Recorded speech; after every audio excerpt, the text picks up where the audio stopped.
che va e la pioggia che scende di...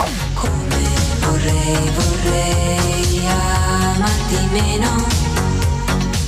She was born into the kind of spotlight most people spend their whole lives chasing.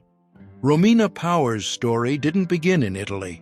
It didn't begin with the Eurovision Song Contest or with the sparkling lyrics of Felicita echoing across 1980s Europe.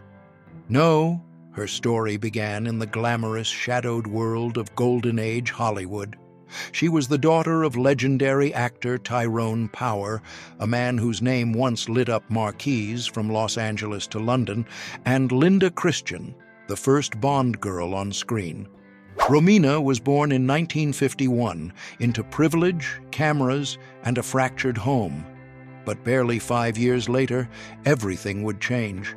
Her parents divorced, and what followed was a tug-of-war between continents, between fame and silence, between America and Europe. She and her sister Taryn were bounced between Los Angeles and Rome, English and Italian, privacy and publicity. And then, another sudden shift, a moment that would shape Romina's emotional world forever. In 1958, Romina was just 7 years old when her father collapsed on a film set in Madrid. He was filming Solomon and Sheba when a heart attack claimed his life. Romina never saw him again. She would spend decades searching for meaning in that early loss. But that would just be the first tragedy in a life full of beauty and heartbreak. How does a child fill the space left by a giant of a man who's suddenly gone? And how does that grief quietly shape a woman who would one day sing to millions? Keep watching, because the next chapter of Romina Power's life takes us from the heartbreak of a Hollywood orphan to a 14-year-old girl making shocking headlines across Italy. Romina Power was still grieving when the world suddenly decided to look her way again, but not for the reasons she wanted. At just 14 years old, she was cast in a role that would shock conservative Italy and reshape her image forever. The film was Justine, an erotic adaptation of the Marquis de Sade's infamous writings. Directed by cult filmmaker Jesus Franco, the movie raised eyebrows across Europe. But for Romina, it did more than just launch a career.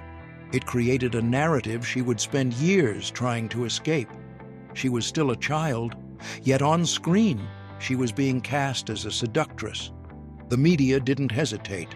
Tabloids printed headlines with suggestive tones, dissecting her teenage body, framing her as the American beauty with Italian fire.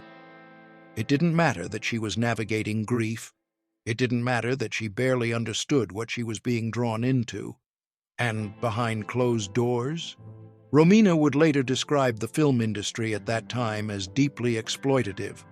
She once said in an interview, "You couldn't say no. They told you what to wear, how to pose, what to say. And I said yes, because I didn't know I could say anything else." Was this just the price of fame?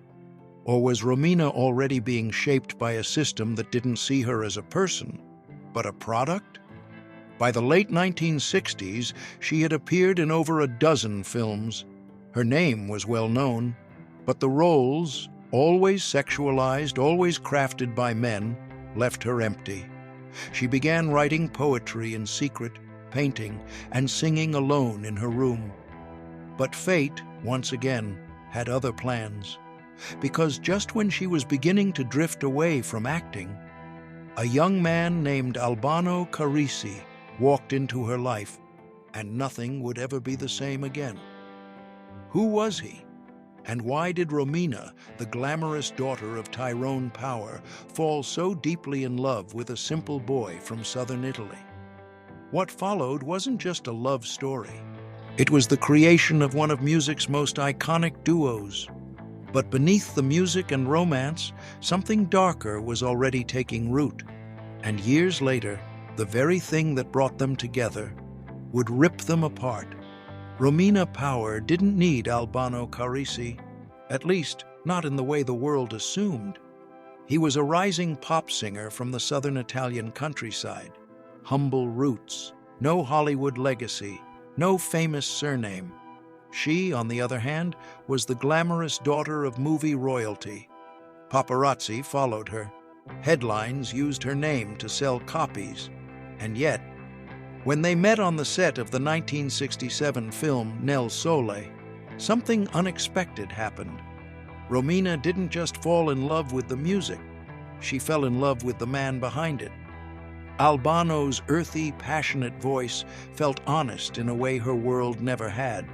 And he, quiet, modest, religious, saw Romina not as a tragic starlet or a beauty to be possessed, but as a soul in search of something real. They were complete opposites, and yet that contrast became their strength. By 1970, they were married. It was more than a union, it was a phenomenon. Audiences couldn't get enough of them. Their music became a soundtrack to Europe's collective heart. Felicita wasn't just a song, it was an anthem, a declaration of simplicity, hope, and joy. The world sang along, but behind that chorus of happiness, there were whispers. Some said Romina gave up her identity to become Albano's wife. Others said she chose love over legacy and would come to regret it. Romina stopped acting in films. She turned down major offers in cinema to focus on their family and their music. And over the next few years, she gave birth to 4 children: Ylenia, Yari, Christelle, and Romina Jr. The family was always photographed smiling, always smiling. But Romina would later admit in interviews, the role of wife and mother was fulfilling, yes, but also stifling. Her own voice, her art, her writing, her spirituality often took a back seat. So why did she stay? Was it true love that kept her going, or the weight of a public fairy tale she no longer knew how to escape? And what really happened behind the doors of the Power Carrisi home when the cameras were off?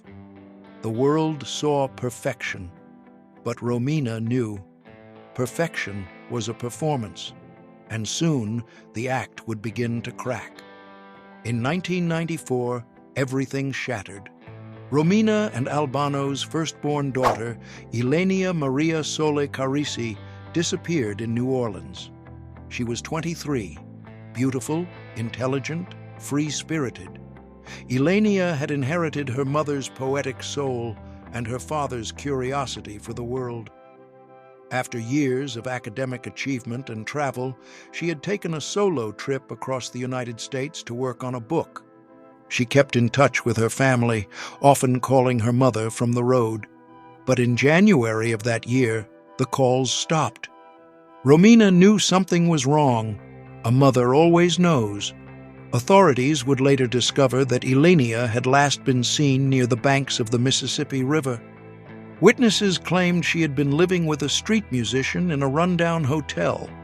The man told police Ylenia walked into the river and never came out. No body was ever found. Rumors spiraled. Some said she had suffered a mental break. Others whispered of drugs, cults, or abduction. But Romina never believed her daughter had died. In interviews, she insisted, "My daughter is alive. I feel her." For Romina, the disappearance of Ylenia wasn't just a tragedy. It was the end of her life as she knew it. The marriage with Albano began to unravel. He believed Ylenia had died. Romina refused to accept it. The grief was so deep, it divided them. They separated in 1999. The Romina who re-emerged after the divorce was not the same Romina who once sang of Felicita. She moved to the United States. She began painting again, writing. She spoke of healing, meditation, and spiritual peace. She stopped dyeing her hair. She wore linen. She appeared on Italian television with a quiet strength that felt unfamiliar and yet entirely true. She published books. She exhibited her artwork. She made public appearances with her other children, always dignified, always graceful. And then, after years of silence, she did the unthinkable. In 2013, Romina Power reunited with Bano for a series of concerts. On stage, they held hands, they smiled, they sang the old songs. Fans cried, because it wasn't just nostalgia, it was survival.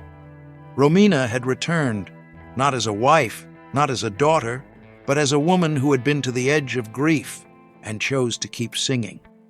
Romina Power's story is not just one of fame, romance, or loss.